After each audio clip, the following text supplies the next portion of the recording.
Breaking news చూస్తున్నా మద్యం కుంభకోణం కేసులో A4 నిందితుడు వైసీపీ ఎంపీ పెద్దిరెడ్డి మిథున్ రెడ్డికి మధ్యంతర బెయిల్ మంజూరైంది.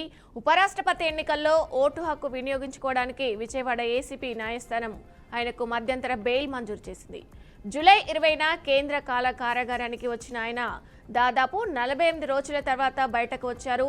ఈ నెల 11న తిరిగి జైలుకు వచ్చి సరెండర్ కావాలని జడ్జి ఉత్తర్వుల్లో పేర్కొన్నారు. శనివారం సాయంత్రం సుమారు 4.10 నిమిషాలకు జైలు నుంచి బయటకు వచ్చిన మిథున్ రెడ్డిని వైసీపీ నేతలు, మాజీ ఎంపీ మార్గాన్ని భరత్, మాజీ ఎమ్మెల్యేలు చీర్ల జగ్గిరెడ్డి, సత్తి సూర్యనారాయణ రెడ్డి, గుళ్లపల్లి సూర్యారావు తదితరులు కలిశారు. ఎవరితోనూ మాట్లాడకుండా అభివాదం చేసిన మిథున్ రెడ్డి మధురపూడి విమానాశ్రయం నుంచి హైదరాబాద్ వెళ్లారు.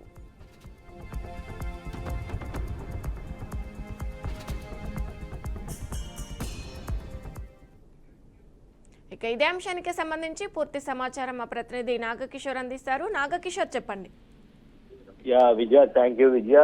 రాష్ట్రంలో ఏదైతే ప్రధానంగా తీసుకున్నట్లయితే పెను సంచలనంగా మారిన కేసు ఏదైతే ఉందో అది లిక్కర్ కేసు అని చెప్పుకోవచ్చు. ఈ కేసులో ఇప్పటికే రాష్ట్ర ప్రభుత్వం 12 మందిని అరెస్ట్ చేయడం జరిగింది. దీంట్లో 48 మందిని నిందితులుగా కూడా చేర్చడం జరిగింది. సో ఈ 12 మంది నిందితులు కూడా ఇప్పటికే న్యాయస్థానంలో బెయిల్ అప్లై చేయగా ఏసీబీ కోర్టు వాటిని తిరస్కరించడం కూడా జరిగింది. సో ఈ నేపథ్యంలోనే ఏదైతే A4 నిందితుడిగా ఉన్నాడో ఎంపీ మిథున్ రెడ్డి లిక్కర్ కేసుకు సంబంధించి 48 రోజులుగా జైల్లో గడుపుతానే ఉన్నారు. సో ఈ నేపథ్యంలోనే ఆయన అనేక మార్లు బెయిల్ పిటిషన్ కూడా దాఖలు చేశారు. సో బెయిల్ పిటిషన్ దాఖలు చేసినప్పటికీ కూడా కోర్టు వాటిని తిరస్కరిస్తూ వస్తుంది. ఈ నేపథ్యంలోనే ఆయన ఎంపీగా ఉన్నాడు కాబట్టి ఉపరాష్ట్రపతికి ఎన్నికలు వచ్చిన నేపథ్యంలో ఉపరాష్ట్రపతి ఎన్నికలకి నేను ఓటు హక్కు వినియోగించుకోవాల్సి ఉంది. సో ఓటు హక్కు వినియోగించుకునే వరకు కూడా నాకు మధ్యంతర బెయిల్ మంజూరు చేయాలని చెప్పి కూడా ఆయన ఏసీబీ కోర్టుకు విన్నవించుకున్నాడు. ఈ నేపథ్యంలోనే ఏసీబీ కోర్టు ఇరు వాదనలు విని ఆయనకు మధ్యంతర బెయిల్ మంజూరు చేయడం జరిగింది. మళ్ళీ ఈ నెల 11వ తారీఖు ఉదయం 10 గంటల లోపల రాజమండ్రి సెంట్రల్ జైల్లో కూడా లొంగిపోవాలన్న ఆదేశాలు జారీ చేయడం జరిగింది. ఈ నేపథ్యంలోనే ఏదైతే జడ్జి మధ్యంతర బెయిల్ ఇచ్చారో ఆ మధ్యంతర బెయిల్ తోటి నిన్న మిథున్ రెడ్డి లాయర్లు రాజమండ్రి సెంట్రల్ జైలుకి చేరుకొని ఆయన్ను బయటకు తీసుకొచ్చారు. సో ఈ నేపథ్యంలోనే ఆయనతోటి పాటు ఆయన బయటకు వచ్చిన నేపథ్యంలో 2 తూర్పుగోదావరి పశ్చిమ గోదావరి జిల్లా వైసీపీ నాయకులతో పాటు మాజీ ఎంపీ మార్గాని భరత్ తో పాటు ఇతర ఎమ్మెల్యేలు కూడా ఆయన కలిసేందుకు వచ్చారు. కానీ వాళ్ళందరికీ అభివాదం చేసుకుంటా ఆయన రాజమండ్రి దగ్గర ఉన్న ఎయిర్పోర్ట్ ద్వారా హైదరాబాద్ కు పయనమయ్యారు. Vijaya. Okay, right, thank you Nagakishore.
BRS అధినేత కేసీఆర్ మాజీ మంత్రి హరీష్ రావుతో ఎర్రవెల్లి ఫామ్ హౌస్ లో భేటీ అయ్యారు. ఫామ్ హౌస్ లో అప్పటికే మాజీ మంత్రి కేటీఆర్ ఉన్నట్లు సమాచారం. కల్వకుంట్ల కవితపై ఆందోళనలు, ఆరోపణల నేపథ్యంలో వారి భేటీపై ప్రాధాన్యత సంతరించుకుంది. పార్టీలో గందరగోళ పరిస్థితులు నెలకొనడంతో కేసీఆర్ తన ఫామ్ హౌస్ లో గణపతి యాగం నిర్వహించనున్నట్లు సమాచారం. ఎప్పుడూ క్లిష్ట పరిస్థితుల్లో యాగాలు నిర్వహించే అలవాటు కేసీఆర్కు ఉందని ఈ యాగం కుటుంబ సభ్యులతో కలిసి నిర్వహించనున్నట్లు తెలుస్తుంది. అంతేకాకుండా గత 5 రోజులుగా కేటీఆర్ ఫామ్ హౌస్లోనే ఉండి అక్కడి నుండే పార్టీ కార్యక్రమాలు, పార్టీలో చేరికలను నడిపిస్తున్నట్లు సమాచారం.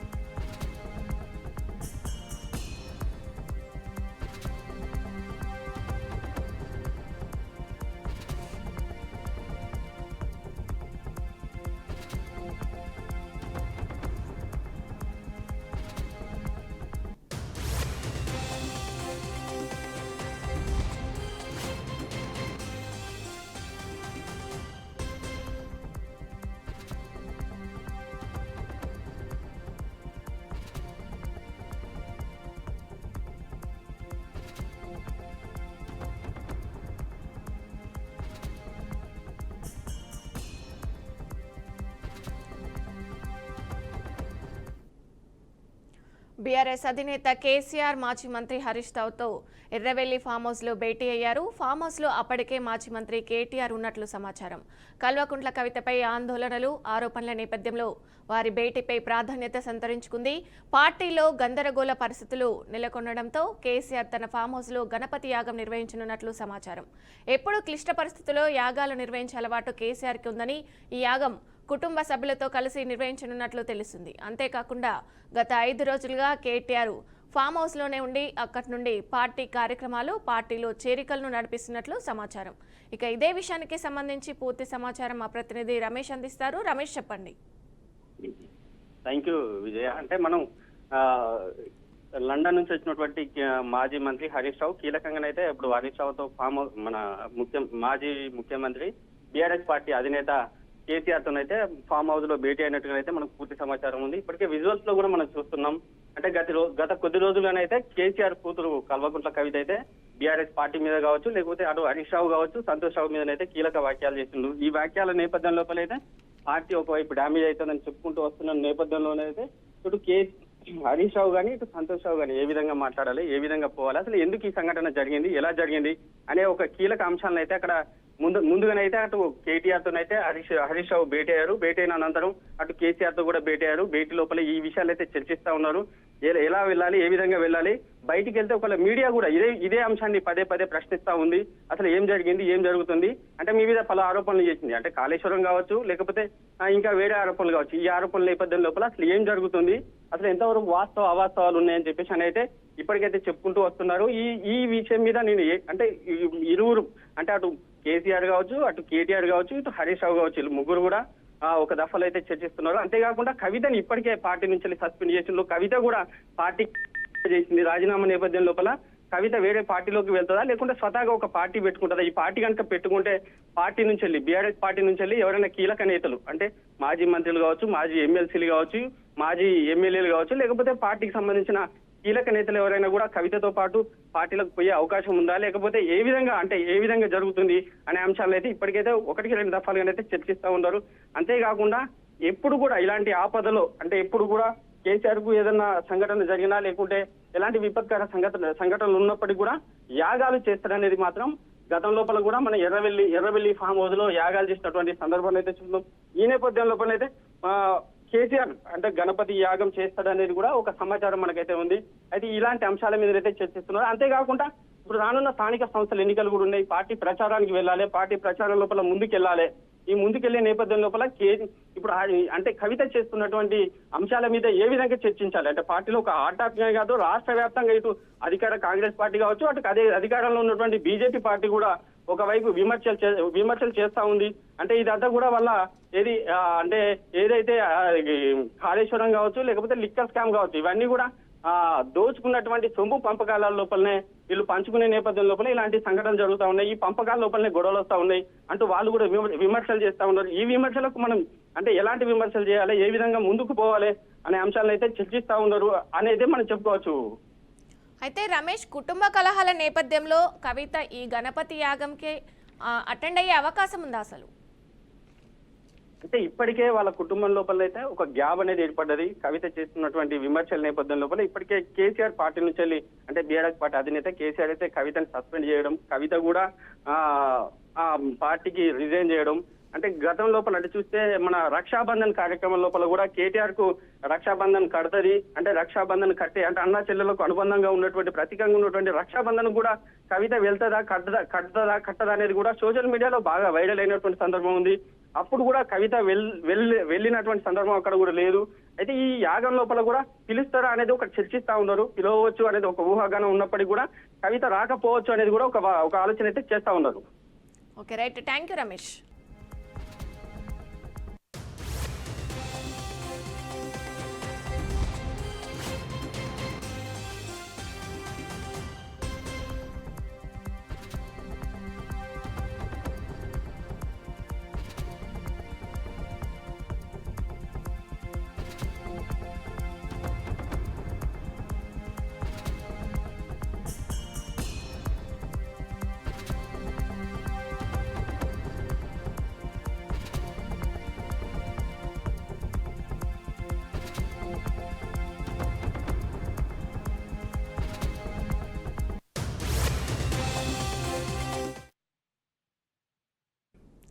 ఈరోజు రాత్రి భారత్ సహా ప్రపంచవ్యాప్తంగా చంద్రగ్రహణం దృశ్యమయ్యే అవకాశం కనిపిస్తుంది.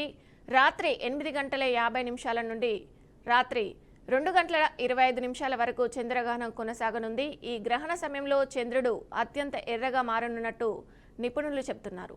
దాదాపు 82 నిమిషాల పాటు బ్లడ్ మూన్ స్పష్టంగా కనిపించనుంది. ప్రపంచవ్యాప్తంగా సుమారు 85% మందికి ఈ బ్లడ్ మూన్ కనిపించనున్నట్లు అంచనా.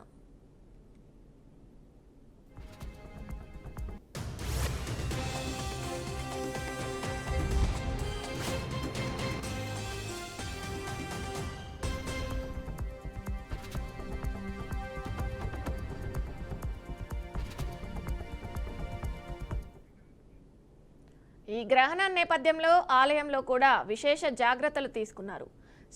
తిరుమల శ్రీవారి ఆలయం ఈరోజు మధ్యాహ్నం 3:30 మూసివేయనున్నారు. చంద్రగ్రహణం ముగిసే వరకు ఆలయ దర్శనాలను నిలిపివేశారు. సోమవారం ఉదయం 3 గంటల వరకు దర్శనాలను విరామం ప్రకటించారు. రేపు ఉదయం సుప్రభాత సేవ అనంతరం ఆలయం తిరిగి తెరుచుకోనుంది.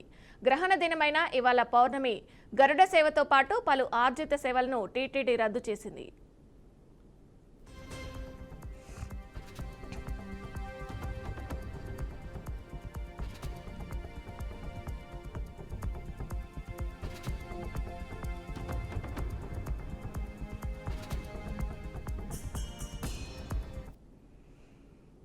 భక్తులకు అసౌకర్యం కలగకుండా ఉండేందుకు టీటీడీ ప్రత్యేక ప్రణాళికలు రూపొందించింది. దర్శనాల రద్దు, దర్శనాల పునఃప్రారంభ సమయంలో భక్తులకు సమాచారం అందించేందుకు సిబ్బందిని మోహరించారు. సోమవారం ఉదయం 6 గంటల నుంచి దర్శనాలు మళ్లీ ప్రారంభం కానున్నాయి.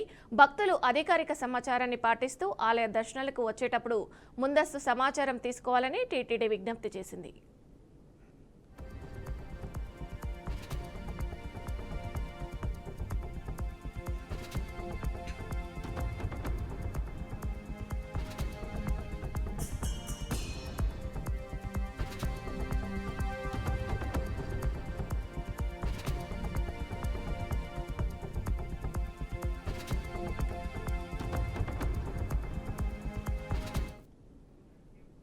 ఇక ఇదే విషయానికి సంబంధించి పూర్తి సమాచారం మా ప్రతినిధి కృష్ణ అందిస్తారు. కృష్ణ, చెప్పండి. థ్యాంక్ యూ విజయ. ఇవాళ సంపూర్ణ చంద్రగ్రహణం అయితే రాత్రి 8:58 నుంచి అర్ధరాత్రి 2:25 వరకు అయితే గ్రహణము పట్టిందని అనుకోవచ్చు. అయితే గ్రహణ సమయంలో అత్యంత ఎర్రగా మారిన చంద్రుడు 82 నిమిషాల పాటు అయితే కనిపించనున్నారు. అయితే బ్లైండ్ మూన్ గా అయితే ప్రపంచవ్యాప్తంగా 85% అయితే 85% మందికి అయితే కనిపించనున్న బ్లైండ్ మూన్ అయితే చంద్రగ్రహణం కారణంగా నేడు ఆలయాలు మూసివేత వేయడం కూడా జరిగిందని అనుకోవచ్చు. అయితే మొత్తానికి నేటి నుంచి కూడా ప్రపంచవ్యాప్తంగా కావచ్చు, అదేవిధంగా దేశవ్యాప్తంగా కావచ్చు, పూర్తి స్థాయి అయితే ఆలయాలన్నీ కూడా మూసివేసే తరుణం అయితే మనకు తెలుస్తుంది. అయితే మొత్తానికి ఏది ఏమైనప్పుడు కూడా పూర్తి స్థాయి అయితే ప్రధానంగా ఆంధ్రప్రదేశ్ లో వచ్చేసి శ్రీవారి ఆలయం ఏదైతే తిరుమల తిరుపతి దేవస్థానం కావచ్చు, అదే విధంగా వైజాగ్ లోనే శ్రీ తిరుమల తిరుపతి ద్వారకా తిరుమలేశ్వర స్వామి దేవాలయం కావచ్చు, ఎన్ని గుడులు కూడా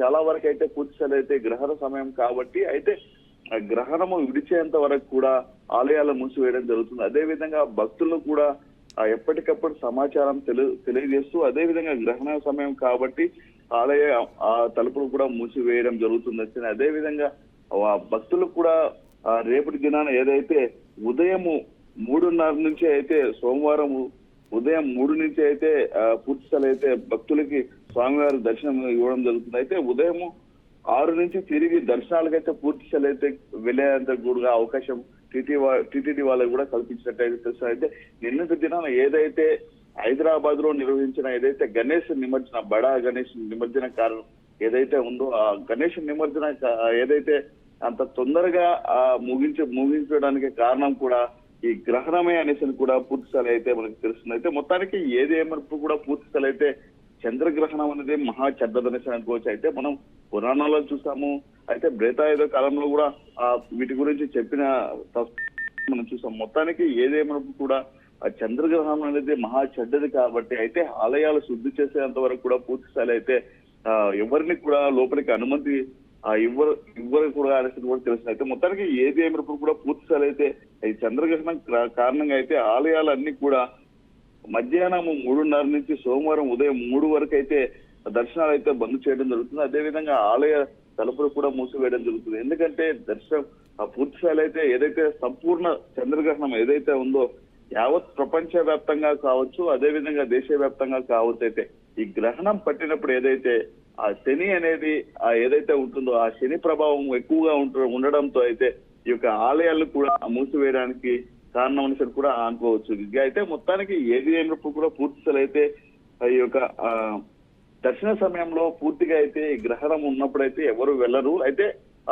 హిందూ ధర్మం ప్రకారం ఏదైతే పాటిస్తారైతే గ్రహాలు సూర్యగ్రహణం కావచ్చు, అటు చంద్రగ్రహణం కావచ్చు, ఇక గ్రహాలు ఏవైతే ఉన్నాయో పూర్తి స్థాయిలో అయితే హిందూ సాంప్రదాయాన్ని అయితే పూర్తి స్థాయిలో అయితే అందరూ కూడా వినియోగించుకుంటున్నారు. అయితే ఈ ఇప్పుడున్న జనరేషన్ లో కూడా పూర్తి స్థాయిలో అయితే హిందూ సాంప్రదాయాన్ని అయితే పూర్తిగా అయితే ఇది చేసేంత వరకు కూడా అంటే ఏమంటారంటే పూర్తిగా అయితే హిందూ సాంప్రదాయాన్ని పెంపొందేందుకు కూడా హిందూ ధర్మ ప్రకారం అయితే చేయడం జరుగుతుంది. అయితే మొత్తానికి ఏది ఏమైనప్పుడు కూడా పూర్తి స్థాయి అయితే ఈ రోజు చంద్రగ్రహణం అయితే పూర్తిగా ఈ రోజు మధ్యాహ్నం 3:30 వరకు ఉండడంతో అయితే పూర్తిగా అయితే యావత్ రాష్ట్ర వ్యాప్తంగా కావచ్చు, దేశవ్యాప్తంగా ఉన్న గుడులు కూడా మేజర్ గా ఉన్న గుడులు కావచ్చు, అన్ని పూర్తి స్థలం ఉన్న గుడులు కూడా మూసివేయడం జరుగుతుంది. అయితే ఏదైతే తిరిగి దర్శనాలు కూడా రేపైతే పునఃప్రారంభము అవ్వే విధంగా అయితే చర్యలు కూడా చేపడుతున్నారు. అయితే ఏది ఏమైనప్పుడు కూడా పూర్తి స్థాయి అయితే ఎవరైతే గర్భవతులు కావచ్చు, ఇలా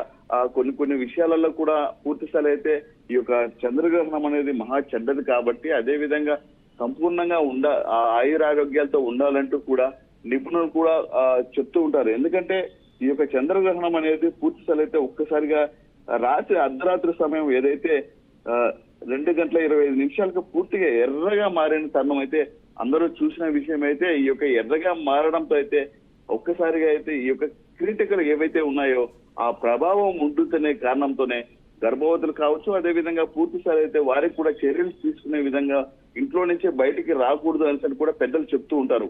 ఎందుకంటే మనం చూసాం, ఉదాహరణకు కూడా మనం చూసామైతే పూర్తిగా అయితే ఈ యొక్క చంద్రగ్రహణము ఏదైతే ఉందో లోపల ఉన్న వాళ్ళు బయటికి రావద్దు అని కూడా పెద్దలు కూడా గతంలో కూడా చెప్పేవారు. అయితే ఇప్పుడు ఏదైతే ఈ రోజు చంద్రగ్రహణము కారణంగా అయితే పూర్తి స్థాయి అయితే అన్ని గుడులు కూడా మూసివేయడం జరిగింది. తిరిగి రేపు ఉదయాన్నే అయితే ఉదయం 6 నుంచి సోమవారం ఉదయం 6 నుంచి దర్శనాలు కూడా పూర్తి స్థాయి అయితే కొనసాగుతాయని కూడా మనకు తెలుస్తుంది. Vijaya. Okay, right, thank you Krishna.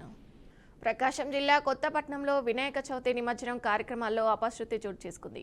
నిమజ్జన కార్యక్రమానికి వెళ్లిన 2 వ్యక్తులు సముద్రంలో మునిగి మృతి చెందారు. మృతులు పూరికి నాగరాజు, పురిని పాలచందర్రావు మోటుమాల గ్రామవాసులుగా గుర్తించారు. మృతదేహాలను మెరైన్ పోలీసులు సముద్రం నుంచి వెలికి తీశారు. సమాచారం తెలుసుకున్న స్థానిక ఎమ్మెల్యే దామచర్ల జనార్దన్ రావు ఘటనపై విచారం వ్యక్తం చేశారు. మృతుల కుటుంబాలను ఫోన్లో పరామర్శించి అండగా ఉంటామని హామీ ఇచ్చారు. మృతుల కుటుంబాలకు ప్రగాఢ సానుభూతి తెలియజేశారు. వినాయక నిమజ్జనం సమయంలో భక్తులు అందరూ స్వీయ జాగ్రత్తలు పాటించాలని ఎమ్మెల్యే సూచించారు.